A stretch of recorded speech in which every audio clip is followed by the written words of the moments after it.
Wat jy moet doen, gaan oor die leesstukkie. Ek gaan hom vir jou lees.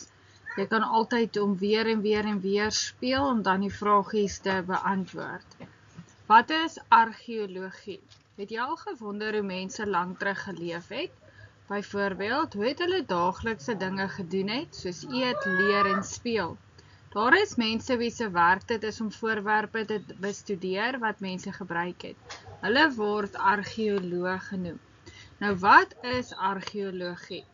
Argeologie is die studie van die geskiedenis deur voorwerpe en oorblyfsels te bestudeer wat mense lank gelede gemaak en gebruik het. Deur hierdie voorwerpe of artefakte en oorblyfsels te bestudeer, leer ons meer oor die kultuur van daardie mense. Argeoloë bestudeer ook fossiele en bene van mense wat daar gevind word.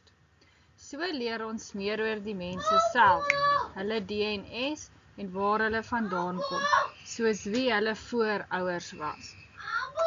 Wat doen 'n argeoloog? 'n Argeoloog bestudeer voorwerpe en oorblyfsels uit die geskiedenis. Die meeste argeoloë bestudeer 'n spesifieke gebied in die wêreld, 'n spesifieke onderwerp of tydperk.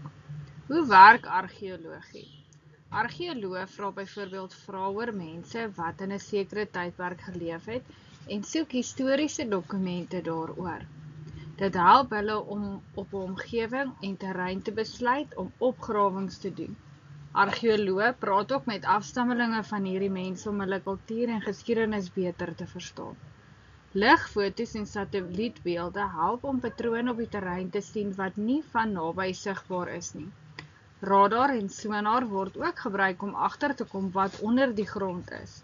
'n Span argeoloë kamp die terrein af en neem foto's van die gebied. Daar word ook 'n kaart van die gebied opgetrek.